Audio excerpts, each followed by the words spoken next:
All right, so President Obama spoke on the S&P downgrade and the Dow plummets. Let me scoot in a little bit. The Dow is down here. It was over 500, I think, there for a little bit. 570, almost 5%. The Dow's under 10,000. And the banks are just getting pwned. Bank of America's, I think, down over, what, 5%? Or was it? No, is it? I forget the percentages because I've been looking at too many percentages. I wanted to say 22%, but I can't remember now. That sounds too much. Wells Fargo's down 8%. Almost 9%. It's getting owned. But this, to me, is a depressionary move because the gold and the commodities, or mainly gold, is up 70-plus points. The Dow's down now 549, it looks like. The Nasdaq's down 6%. So it's, you know, but in some ways, this is what I call a depressionary move, where the commodities, I don't know, because I could see both, I suppose, if the Fed or whatever intervenes. I would not put it past the Fed to start quantitative easing 3. That's what they do. They print money, and that's what they're going to do. So, you know, it'll be interesting to see what happens in response to this. This is Monday, after the weekend after S&P pwned the administration. You know, one word about the administration on this, that the White House, during the debt negotiations, claimed that the Tea Party was threatening our credit rating by not agreeing to a deal. So they agree to a deal, and then S&P lowers our credit rating anyway. And then the White House and the Treasury claims that S&P was wrong, and that they don't. And then they had their lackeys go out and claim that, well, S&P doesn't mean anything anyways. So they were playing both sides. They were going to claim it meant something if they didn't come to an agreement. They were going to use it to hit the Tea Party with. That didn't happen. The Tea Party called their bluff, and now they're stuck with the shit, and now they're claiming it doesn't mean anything. So that's this White House. That's how stupid, that's how pathetic they are. They're a bunch of losers, and that's why we're failing. All of the quantitative easing, all of it, is useless. It hasn't done anything. We're right back to where we were before quantitative easing.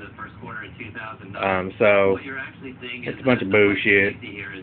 So right now we're down 550, so we're kind of hovering around 550. It looks like we might end up down over 600 today, but you never know, of course. So that's pretty much it. Just a little FYI, and the markets are tanking. We're under 10,000. Or, well, wait a minute. No, we're not. We're under 11,000, I'm sorry. We're in the 10,000 territory, as you see right there. We're under 11,000, so obviously I'm not a market player, but the S&P is down over 72, NASDAQ down 155, so we'll see where it goes from here. Guys? No, it's not. I don't see 600. What are you talking about? We must be behind the picture here.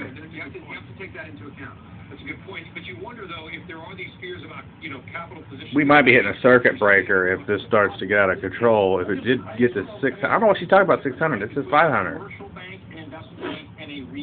Unless she's ahead of the ticker.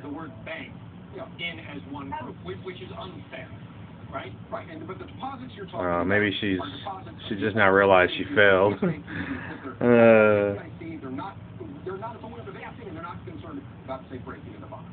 trying to find out what's going on in terms of the accelerating decline. Same Hightower, you're down at the CME. What are you hearing? Well, naturally, this is a little spillover from the president's speech, and we still seem to be a little bit locked on the political gridlock. And I think the markets now they're looking for some change. They need a signal that what we've seen in the past is not going to be the future. It's not down 600. I don't know what she's talking about. On trying to get $2 trillion in cuts. But it doesn't matter. It probably will be by the end of the day. So S&P's down almost 6%. Gold is way up, almost 4. It was actually higher than that, but almost 4%. See, the Dow's only down 530. She said 600, which it has been down over 600. So maybe that's what she was saying. It's been down, but either way, she failed. So yeah, just pretty much down across the board. Depressionary type move. The banks are getting hammered, which that will lead us down into the banking bailout path again. And don't think for a second President Obama won't try to do another bailout. He wants to destroy this country. I'm starting to firmly believe that. He doesn't want to resolve this stuff. He wants us to become poor. He's paying us back for what we've done in the past. So, unfortunately, that's the belief I have. I don't want to have that belief, but that's what. And it's not because he's black either, MSNBC. Shut the fuck up, MSNBC. Just shut the fuck up. Pathetic. So, anyways, calm down, guy. Oh. Calm down, big ears. Look at him. He's getting all worked up. The stock market sending that loud signal, and they'll eventually come around to that line of thinking. In that size of budget, there's got to be some. So we're down 519, so it doesn't look like it's accelerating too much. It's kind of staying the same. So. You think? Andy, thanks so much. Yes, I'm hearing that there's a lot of carnage going on right now. Carnage. Long, short hedge fund space. These, of course, are funds that make simple stock bets for or against. And if you have a long position today, you are probably taking some major losses in U.S. equities. Don't have any names. I'll continue to come to you as I get details. I also spoke to a major hedge fund manager on the macro side. These are guys that bet on everything from currencies to commodities to stocks. And essentially, he was striking an ultra-conservative point of view, saying that basically the only things he likes right now are gold and treasuries. Interestingly enough, we've been talking about gold all day, certainly talking about treasuries all day, and that the issue here, the macro story, is a lot of red. A downshift in growth. Down 546. Even last week we were seeing some 541, so it's kind of bouncing around, but you know. Goldman Sachs did it. JP Morgan did it. JP Morgan's now down to 1.5% GDP estimates through the end of the year, I believe. So you're seeing a continuation of this. Bank of America might be down 18%. Maybe I was right. Governments around the world are I can't. for a market rally. Or are they? These incremental actions they're taking, but the problem is that the big picture. Apple's even down over 16 points, not percent. It is a very tough picture right now. I want to get down to the floor of the NYC where Mary Thompson has been. Nasdaq's down almost 6%.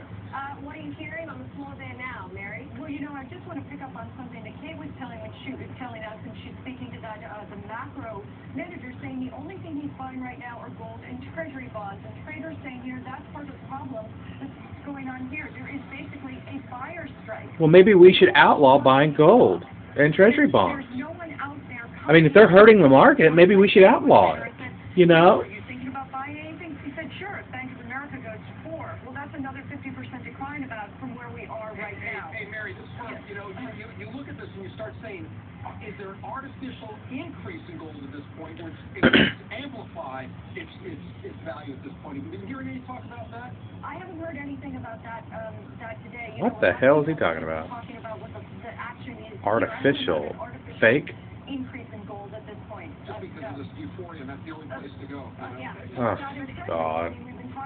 Maybe we should outlaw buying gold. I mean, if it's hurting the market and people are going into gold instead of banking stocks, and we're going to have to bail them out, maybe we should outlaw buying gold. I mean, if you're going to go down this progressive road, why don't we just fully go down it? Maybe we should outlaw dumping stocks until a certain amount of time. And now it's really bouncing around. Now we're down 480, but it almost doesn't matter. It's up, it's down, it's up, it's down. But by the end of the day, it would not surprise me if this doesn't end down over 600. So that's pretty much it. See ya.